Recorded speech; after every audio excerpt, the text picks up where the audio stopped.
Greetings, welcome back to my channel. Today I want to talk about a computer in front of you, and mainly about retro PC gaming. The generation I'm willing to go back to is Windows XP, because I pretty much grew up with it. And here is my dedicated Windows XP build. The main reason I built this machine is for one single game that works best on Windows XP. Also, its extensions work best on Windows XP. Is the Microsoft Flight Simulator 2004. I still to this day enjoy this game. I have many physical expansions for it: airplanes, scenery, airports, etc. And even with the launch of the new Microsoft Flight Simulator 2020, I cannot get away from the 2004 version. The reason is the following. This Flight Simulator doesn't offer one very important thing that I demand that the Flight Simulator does have, is split screen. So that I have the visuals on one screen and the undocked instrument panels on the other. This setup is very important for me, and the 2020 version of Flight Simulator does not have it. I hope it will in future updates. And I am getting annoyed by continuously zooming in on the different instrument panels, and I cannot see where I'm flying or what's happening outside of the airplane. That is still very, very annoying. So I thought that after the release of Flight Simulator 2020, this would probably retire. Well, nothing is further from the truth. This beauty is still working, and is still working several days a week when I'm in a mood to play Flight Simulator. So I wanted to show you insides of it, and I wanted to show you the previous version of it. The previous version was much bigger. It was built in a cube case,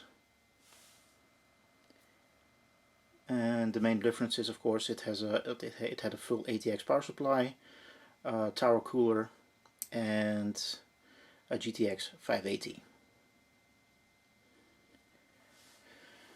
and many sleeve cables, which is very important. And it has been changed. I decided to go with a small form factor case because I need the space on my desk, and this one is much smaller. So it has the following. It has a TFX power supply, a Seasonic 250 watts. I actually bought this one by mistake for another PC that I no longer have. So it was lying around, and now I have been able to use it, and it works perfectly. The motherboard is an Intel one. They no longer make motherboards, unfortunately, and luckily all the drivers are installed because Intel decided to be pricks and delete all the drivers from their website for no good reason at all. And the GPU, which you will see shortly, is a GT730 2GB GDDR5, which produces very good results for Windows XP era games, and maybe to have even sharper scenery in 2004 Flight Simulator, I will get a GTX 750 low profile in here pretty soon. So let me show you how it looks on the inside.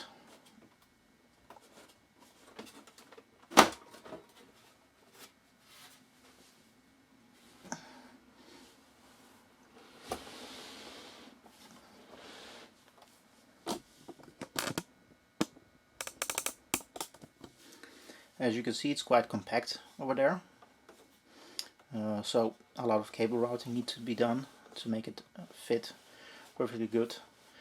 It has a DVD writer. It has a Seagate Barracuda 7200 RPM mechanical hard drive, because Windows XP does not really support SSDs, so with that reason the SSD would die quicker on Windows XP, and I don't want that. And for the things I need in Windows XP for, this one is plenty fast enough. I replaced the original fan that came with it, because it was only a Molex fan with a heat sensor, which was always very loud. I replaced it with the 3-pin Be-Cool 82mm, I think this fan is. And it's very silent. Be cool, be quiet. And it's very quiet, like the name says, and delivers good cooling inside this case. The other things, the CPU in here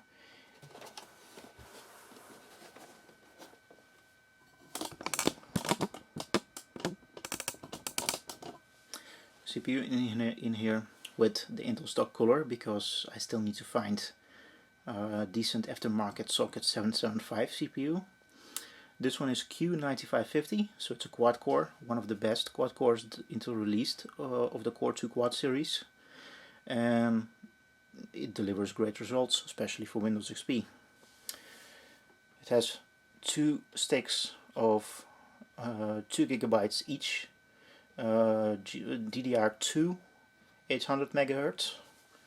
The reason it's not fully populated is because Windows XP 32-bit only sees 3 gigs maximum, 3 gigs and some change, so this setup is perfect.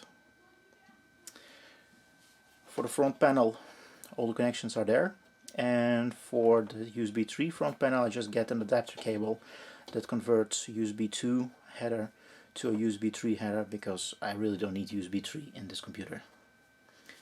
And then the best thing is the GPU. It's an Asus GT730. It's passively cooled, so it doesn't have a fan, it just has a big heatsink on it. It's one of those less common versions that has 2 GB GDDR5, and it really delivers great results, especially on Flight Simulator.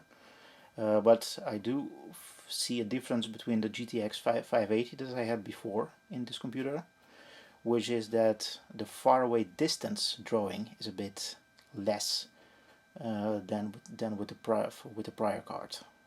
So maybe that's why pretty soon I will upgrade this one to a GTX 580. Not GTX 580, GTX 750, because there are low profiles version of that one. And maybe another Intel cooler, or a cooler that fits the 775 socket, because I was never really a fan of the stock Intel cooler. Even this one is one of the better ones because it has a copper core.